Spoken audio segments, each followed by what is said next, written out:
Hi everyone! Welcome to Kamustahang PG, ang kamustahan ng Pilipinas at Guam. Kamusta kayo lahat dyan? So, 2 weeks kaming nawala kasi pilay si Doc Gab. ng isang linggo. So, isang linggo. Yeah, isang linggo ako naka-crutch kasi nagkaroon ako ng sa right side, right foot ko, nagkaroon ako ng plantar fasciitis. So ano ba ang plantar fasciitis? Ano yun? Yung mga tendons, yung mga ligaments, yung mga fascia na nagko-connect dun sa heel pataas ay masakit, sobrang sakit kasi inflamed for any reason. It's hindi siya masyado hindi siya masyado clarify, walang masyadong clarity regarding kung ano yung pinaka nagko-cause nun. Pero yeah. So yun. Luckily, isang linggo lang kasi usually 2 to 3 weeks ako nagkakaroon nun. And for some reason parang every year ata ako nagkakaroon. Hindi naman specifically every year, same month, pero basta ever since 2014 ata parang every year nagkakaroon ako for some reason. So ano yung mga symptoms? Yun nga. Sobrang sasakit yung heel. So hindi mo siya mapatungan ng weight mo kasi pag kahit konting weight lang or igalaw mo lang, sobrang sakit. It's not gout. I'm pretty sure it's not gout. We got checked. And then, pero yun nga, sa heel, hindi sa joint sa heel mismo, tsaka yung parang fascia na dito. So parang arc na L na gano'n, sumasakit. And then, especially after activity, kapag ginagamit mo, tapos nung isang araw pa, medyo gumagaling na siya, pinag-kneel kasi ako. So, sumakit siya ulit. Pero, luckily na kalakad pa rin ako kahit paano. And then, after a while, kung hindi mo naman siya i-exercise, kung hindi mo siya gagamitin, nagiging stiff. So, sumasakit siya ulit. Pero, like I said, at least after nung week na yun, okay na, nakakalakad na ako ulit. Ano bang nagkukos? Yun nga, so hindi masyado clear kung ano yung nagkukos. Pero so far as evidence-based, yung first and mostly is overuse. Siguro depende na lang kung paano ako naglalakad, paano ako tumatakbo, paano ako tumatalon, yung foot mechanics. Pero may nakita rin sila na relation nito sa obesity. So pag overweight, yun, isa siya sa mga common denominator. And isa pang common denominator is age. Kapag umabot ka na ng 40 to 60, yun, may common denominator na rin sa mga taong nagkakaroon ng plantar fasciitis is so mostly 40 to 60. Hindi lang basta sa food ba na trigger? Hindi, And I mean, like I said, hindi siya clear. So, baka rin sa food, pero at that, maingat ako eh. So, pag alam ko magkakaroon na ako, pinapanood yung kinakain ko, iniiba-iba ko, minimeasure ko kung ina-identify ko kung ano yung nagkakos. Wala eh. Talagang, especially this time, nung feeling ko parang nagkakaroon na siya, fruits lang ako ng fruits. Pero nagkaroon pa rin. So, I don't think it's food. yung meat mo. Once a day na lang. Nung time na yun, nung feeling ko magkakaroon na ako, parang sobrang minimize ko yung meat intake ko. Yeah. Pero nagkaroon pa rin. So, it's not food related. I'm pretty sure. Okay. So, yun. And ano ba ang mga treatment? Treatment? Nako, talagang tinis ko lang talaga. Pero, you need to exercise. Yeah, you need to exercise. Preventive, na yun, supportive and preventive. Ang magagawa mo na lang pag meron ka na is magme-medicate ka na lang na anti-inflammatory. Mga ibuprofens, mga NSAIDs, ganyan. Maybe you can, nakatulong yung pagre-rest. Tsaka yung pag-a-ice. Rest and ice, nakatulong. Siguro kaya naging 1 week na lang kasi pinapahinga ko siya. Tapos minasage niya, tapos nilagyan ng hot palitan ng warm and then ice. So, kaya siguro mabilis ako naka-recover. So, that's the reason kung bakit 2 weeks kami nawala. So, pasensya na kayo. And meron akong post no isang araw, medyo maraming nakapansin. It's just, I mean, pag pilay kang gano'n, mapapaisip ka, tapos pagtingin mo sa messages mo, alam mo, in pain ka na, tapos nakakakita ka ng mga message na puro hingi, puro, parang hindi man lang musta, parang maawa ka sa sarili mo eh. So parang, pasensya na kung may mga natamaan sa post nung yun, pero I'm sorry, that's how I feel. That's, at the time, at least at the time, kasi in pain nga ako, tapos bigla ka na makakita ng message na puro hingi, hindi man lang nangamusta. So parang, it's just, I paminsan-minsan I have to speak my mind, kumbaga, parang ganun lang. Okay? So, enough about me. Meron kaming good news sa Pabangoyan Borderlands. Meron kaming dagdag na isa. Wait, saan pa tayo kumain? This week, this week, family, every Saturday, family and us, we eat out. Pero this is a surprise kasi Filipino pinatahanan. Na-miss natin yung Filipino. Saan tayo kumain? Sa Kaunta. Kaunta. So, there's one Kaunta in Tamuning Century Plaza. Dati sila nasa Aganya, pero ngayon, nasa Century Plaza na sila sa Tamuning area. Anong kinain namin? Kumain kami na... Mga batok na food, kare-kare. Specialty nga pala nila is yung in-order ko. Yung... Bulalo? Hindi. Ano? Pares. Yung pares nila may kasamang bone marrow. Yeah, napakasarap. So, yun, napakasarap. So, I don't think there is any other restaurants in the island na merong pares with bone marrow. So, yun pa lang, I already automatically say I recommend na Kaunta. Ikaw, do you recommend Kaunta? Yeah. Kasi doon yung sinigang, chicharong bulaklak, kare-kare, na lechong kawali, ang meat. Ano pa ba? In-order nila. Sinigang. Tsaka munggo. Na lechong kawali ulit ang meat. Filipino foods. Filipino foods. Nandun. So, sarap. Kaunta, thank you. We highly recommend Kaunta. Especially if you're a foreigner na nagtutour ng Guam. At nami-miss ang Filipino food. Or you're Filipino touring or staying for long in America. Nami-miss mo Filipino food. Kaunta. Yeah. Kaunta yun. So, yun. Next up, meron kaming isang update. Medyo matumal. May isa lang kaming update sa Pabangoyan Borderlands. Puno na. Hindi ko na lang paano kung lalagay yan. Pero, meron kaming isa. Ano yung isang... Actually, pamabae siya. Ano yan, baby? Siyempre, ito ay Kate Spade Sparkle. Kate Spade Sparkle. Okay, sige, try na nga. Kate Spade Sparkle.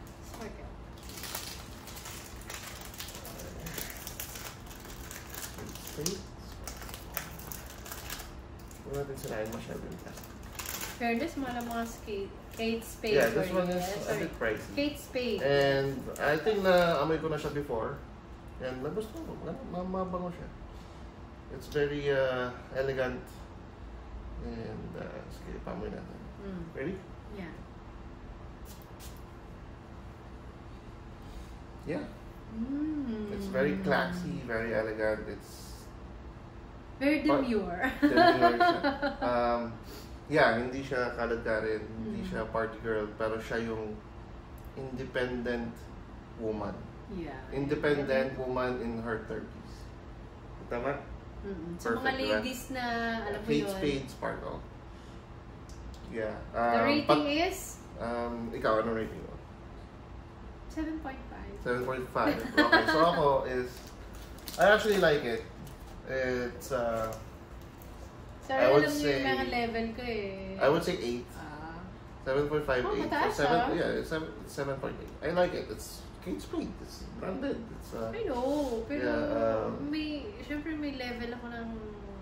Yeah, okay. I mean, yeah, it's kung kanya-kanya naman. Pero kung ako babae, mas maniniwala ako sa kanya kasi syempre girl. Pero isipin mo din, since lalaki ako, kanino ka magpapaamoy, diba, sa man mo. So, yeah. It's an 8 from me, 7.5 sa kanya, so 7.8 total. So, it's not, mataas din siya. So, I'm pretty sure magugustuhan ito ng kung sino mang makakakuha. Kate Spade.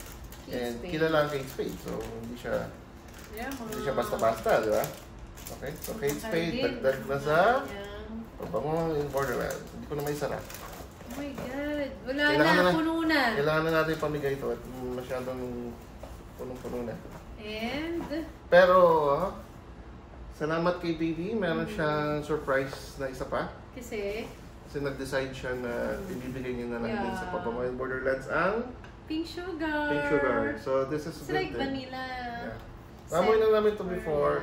And, this is laging kasama sa top 10 ng mga perfumers. For women, mga top 10 for women. Lagi itong kasama. So, yeah, it's, ano ba to? It's a teenager. Yeah, a teenager na patwitams. Teenager na patwitams. Yung pa-cute kayo. Pa-cute. Yeah, yung girl na lagi naka-pigtail. Yung lagi naka-ponytail. Yung girl na, yeah, it's a cute fragrance for a teenager. Yeah, so kasama rin yun sa mga nagtatak, no? Yeah, like I said, kasama siya lagi sa top 10 ng mga perfumers. Sa top 10 fragrances for women. Lagi itong kasama. So, yan. Mamaya ko na isara. Ang hirap isara. Kailangan na natin pamigay yun. Anyway, yeah. So, next. May balita pa tayo? Yeah, kilala nyo ba si Sean Combs, aka PDD. Sean Combs is also known as PDD, formerly known as Puff Daddy. Yeah, and was recently arrested on charges of sex trafficking and racketeering. Charges include abuse, forced labor, kidnapping, arson, bribery, and obstruction of justice. So the thing about Puff Daddy is, sikat siyang rapper, di ba? Sikat siyang rapper. And sikat siya bilang... millennials kami. Hindi, alam nyo rin to actually. Medyo hindi ka lang siguro invested sa rap scene. So, pero sa mga tao na nakakilala, si Puff Daddy ay kilala bilang mahilig siya mag-party. Private party. So, ngayon, yung mga private party na yun, doon madalas nangyayari itong sex trafficking, racketeering, abuse, binabribe niya. So, bina-blackmail niya. Oo, bina-blackmail. Maraming, I mean, the case is running right now. Pero, what I can tell you is this. Sobrang daming celebrities na na-involve kay Puff Daddy. Kasi nga, sobrang mataas ang tingin nila doon sa mga parties. So, isang na-involve parang si Beyonce. Beyonce, Jay-Z, yeah. You name it, lahat yan. Sina Kim Kardashian, Justin Bieber. And if it's true na bisexual siya at saka pedophile, I mean, masyadong malaking case to. To think na nakita pa nila yung kwarto niya na punong-puno ng mga Joyce Johnson's baby oil. Oh yeah. Saan niya ginagamit yun? Parang medyo meron ka ng idea. Baka may baby siya. Baby oil. Okay. Anyway, so mapunta tayo sa Pilipinas. Kamusta ba sa Pilipinas? Kamusta kayo sa Pilipinas? So ngayon, may pumutok na ang Bulkang Taal noong October 2.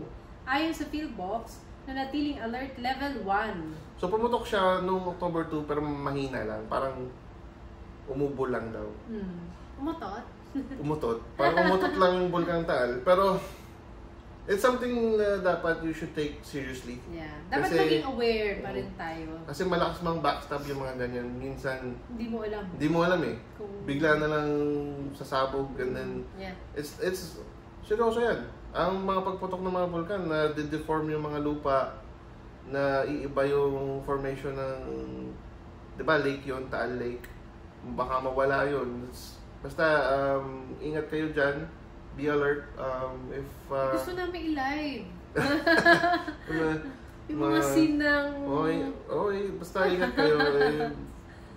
I-video nyo na lang from afar. Siguro akit yung Tagaytay. Tapos, actually kahit Tagaytay, pwede madamay eh. Yeah, and lalo na yung may mga asthma, may COPD. Koko, may asthma. Mag-mask kayo or... Koko, may asthma, COPD, and then nandun ako sa Talisay, doon sa amin, or malapit sa Taal. siguro umalis na ako kasi yung usok pa lang. Yes. Isipin yung health nyo. Isipin nyo yung sarili nyo kasi ano yun, madamaging sa lungs yung usok. Anong tawag nun? Usok. Yung mga So far puro steam pa lang. Pag sinabing steam, puti yung usok. So medyo malinis-linis pa yun. Pero pag nakita nyo na nangingitim na, iba na yun, papasok na yun sa lungs nyo, sa baga nyo. So yun. Last one? Yeah. Ito ang mga chika. Okay. Is it worrying na dumadami na ba ang mga artistang tumatakbo sa politics? Oh yes, I mean, I would say... Oh my God, name it! Ang dami. Marami. So, ikaw, anong masasabi mo doon? Sana naman ay pag-isipan nyo ng maraming beses. Alam mo yon na kung makakatulong ba talaga kayo sa bansa natin or makakagulo lang kayo, di ba? Kasi, ikaw. Ako? Yeah, tama siya. It doesn't matter if celebrity ang isang tao. Meron, let's say, 1 out of 10 na celebrity na naging politiko, okay naman. Okay naman, yeah. So, I mean, it really depends. Pero, like I said, 1 out of 10. So, 9 out of 10, palpak. Isipin nyo rin muna kasi ngayon, lalo na ngayon, yung mga bago, karamihan dyan, mga influencer lang. Yeah, influencer, mga vloggers. Alam mo, yun pa lang, alam mo ng peke sila eh. Mabait lang pag may nakaharap na camera. Yeah. Ni minsan, hindi nagbigay ng pera yan ng walang recognition, walang camera nakatingin or naka-announce na nagbigay siya ng pera. Hindi naman tukol din to sa pera lang. So, usually, if botante ako, ang titingnan ko talaga is credentials, kung malayo ba narating to, is he eloquent, how does his mind works, matalino ba siya. So, kasama din ba doon yung parang, kailangan graduate ka ng POLSA or mga... Not necessarily graduate. Okay. Kasi kagaya nga na sabi ko, 1 out of 10, makaka-pick ka naman ng magaling. I mean, yung isa, yung nakita ko isa, yung tatay-tatayan dun sa Mara Clara, si Dan Fernandez. I mean, he's okay. I mean, he's better than some.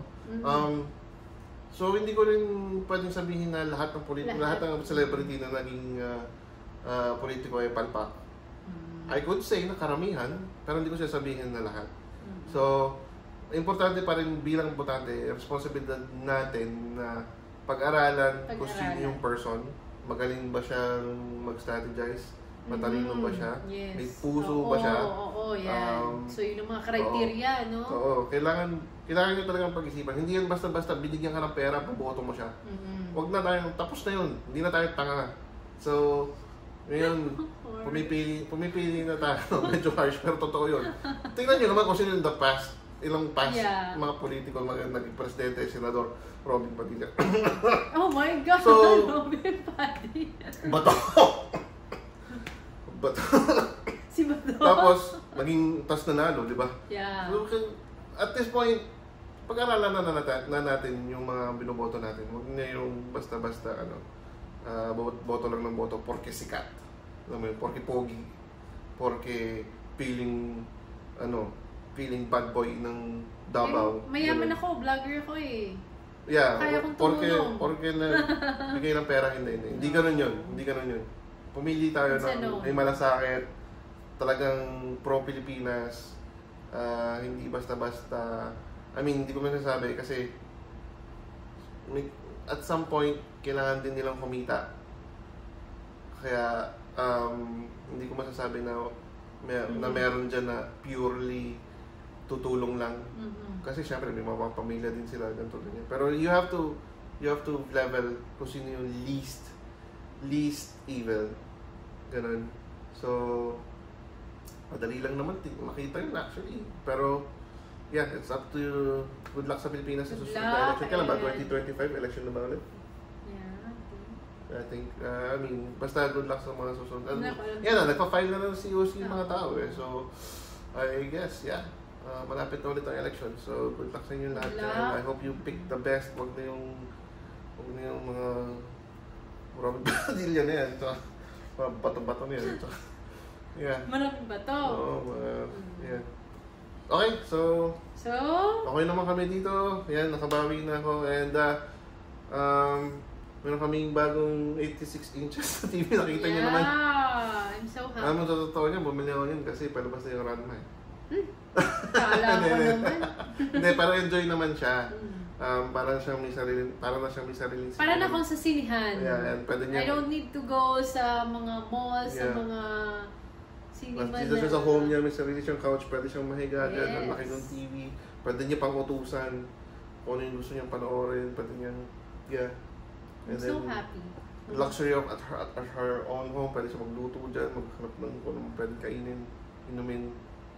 So yeah, it's a very good investment. It's a bagong-bago, 2024 LG 4K AI TV. So, and this is our gift. This is our gift for our house. So, kasi itong we have two houses here in Guam. The first one is in Las Palmas. Nandun sila daddy, nandun yung family ko.